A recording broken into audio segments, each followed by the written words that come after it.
Well, I never thought I'd make it here in Hollywood.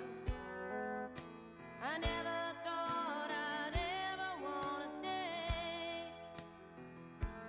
But what I seem to touch these days has turned to gold.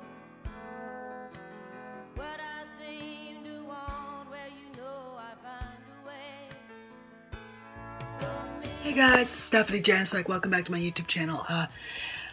I missed this last night. I mean, maybe I touched on it. I can't remember anymore in my live chat here. But comicbook.com posted an interview with Mark Hamill and him saying he wasn't excited about the new Star Wars movie.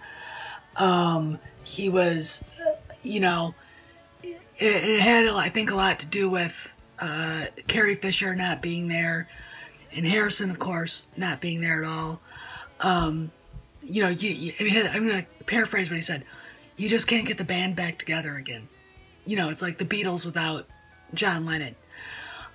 It just isn't the same, and he's right. I also kind of think that it's probably part to do with just how horrible Last Jedi was. All right, and he was the one that was warning us. All right, so every time you guys see him being a good boy, remember, he's being sarcastic if he says something complimentary about Johnson or something, okay?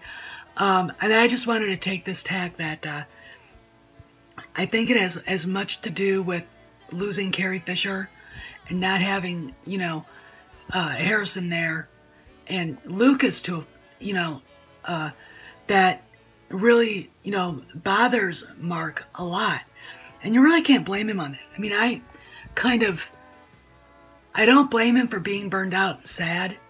And the reason why is because when you lose someone you were really close to, and Mark Hamill is really, really close to Carrie Fisher, you kind of can't just go, okay, let's go, let's replace her. There are people that are irreplaceable. Harrison Ford is irreplaceable as Han Solo.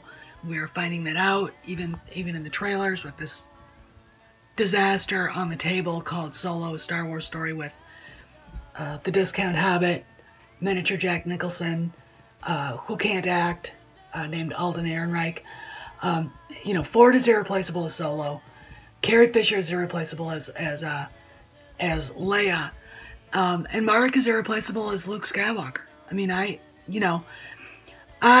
wouldn't mind if they did CGI, but they still insist they're not going to do CGI. I just don't know how they're going to deal with Leia not being there. And that's going to be a real, very interesting thing that they're going to have to come up with. Now, do I think he's going to be in it? Mark? Yeah. I think he's going to go and do the best he can, but him saying he doesn't care, it has more to do with when you lose someone that you're close to, like Carrie,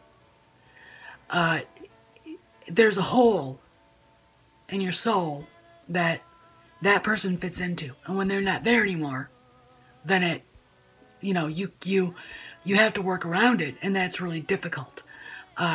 Movie sets, especially the Star Wars movie set, to me, when I read about A New Hope, if you've ever read Carrie's book, The Princess Diarist, it's a very interesting book. It actually, she tells a lot about what it was like working on the set, and of course her relationship with Harrison, and then you get to The Empire Strikes Back, and it starts to be a family thing, and you start having these deep connections, and it's kind of like going to war with people, okay? I've had directors tell me they're kind of like commanding generals. When they're putting everything together, when they're having to direct the actors, oversee the editing, all this stuff, including the soundtrack, they are basically the chief of staff for an army at war, all right?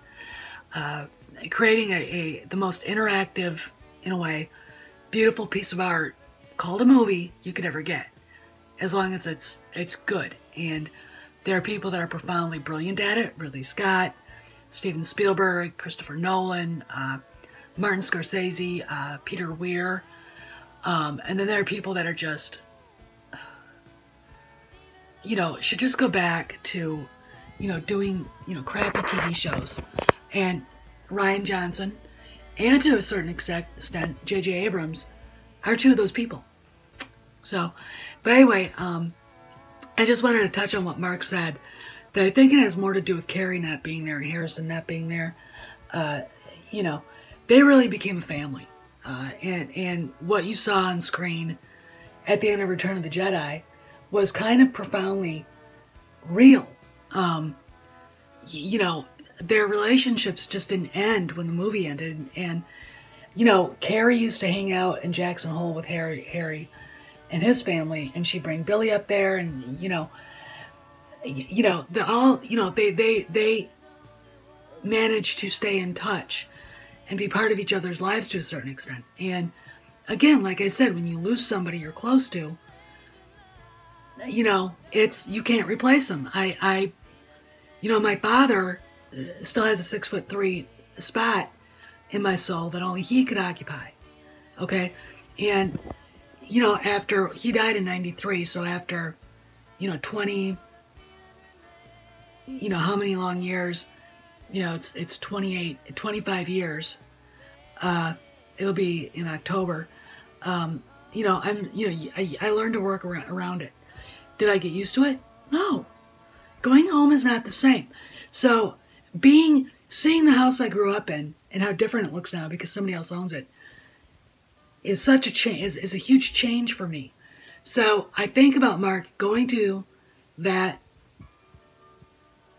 set and not seeing Carrie's trailer, not seeing Harrison's trailer, not seeing their names on a director's chair, and seeing all these people he really doesn't know. And it is profoundly heartbreaking for him, probably, and sad. And it's not because people can't handle change. So all of you people saying, well, it's just about change and you don't like it. Everything changes. We all know that. The question is how you do the change. That is the problem, okay? And it's probably quite a bit of Mark's problem with this. All right? So, you can't just destroy legacy characters and upend lore. I mean, hyperspace ramming. You just basically ruined the original trilogy. All right, Rian Johnson. So, fuck you. You just basically ruined the original trilogy by doing that. So, I this is why people like me who grew up with Star Wars, who understand the lore, who have hunted around for books like this, see, are pissed off. We're pissed off at the way we're treated. Again, Pablo Hidalgo, I guess, was online yesterday, verbally, Twitter assaulting fans. A really good way to treat your customers. Really. Do these people actually think they're untouchable? They don't realize that when Iger's gone, and if young Murdoch gets in there, they're all fired.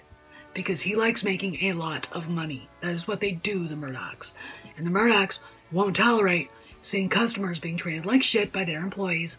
And ultimately, and I said this before, Hidalgo and Johnson, ultimately Kennedy, all work for Disney. And if young Murdoch is the CEO of Disney, he will clean house. Okay? Now, I expect house to be cleaned after Solo flops.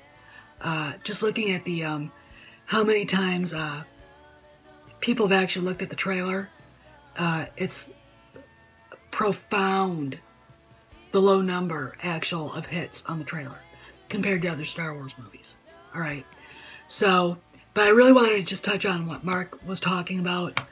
I think it does have a lot to do with TLJ, and I think it has, but I also think it has to do with Carrie not being there, and they're still mourning. I mean, you'll never stop. I mean, honestly, you'll never stop mourning someone you loved. You never do. You miss them. You'll miss them every day for the rest of your life. And I know that you know, Mark does, and after seeing what Harry said about her at Mark's Hollywood Star ceremony, I know he does too. They had a very, he had a very profound relationship with her, and you know, I've had idiot women going, he never talks about it. He should talk about it. He's such an asshole. Harrison Ford is never going to tell you anything about that. All right? The man, you know, you don't kiss and tell, baby. All right? And the only reason why she came up and did what she did in her last book was because she felt she could, and then she felt guilty about it, which I don't know why. He didn't, you know, he didn't really mind it that much, okay? You know, he was teasing her when he, you know, so I really think that it was that all of this, you know, angst towards him is just more, you know, feminazi bullshit, and not understanding that a gentleman, a real man, who had a relationship with a woman that he loved, and I think he did and does, you know, he's not going to say anything, and that should be celebrated. Okay, instead we've got, you know, guys, beta males out there, you know, talking about all the women they've had, and it's like Jimmy Kimmel, he's such a friggin' hypocrite, okay, and that's all I'm going to say. I mean, I hate liars and I hate hypocrites. If you are a hypocrite, go fuck yourself, okay? I don't want to talk to you, all right? And all of these new feminist men, when you start peeling back the onion, I've treated women like shit in the past, and they're hypocrites, okay? Which is another reason why I can't stand Ryan Johnson, and I hate Pablo Hidalgo. They're treating all this, you know, progressive feminazi bullshit, and then they turn around and attack, you know, women who hate their movies and who hate the new Disney canon. You know, yeah, you're such a feminist. Up yours, okay? Right? Up yours. Okay, boys?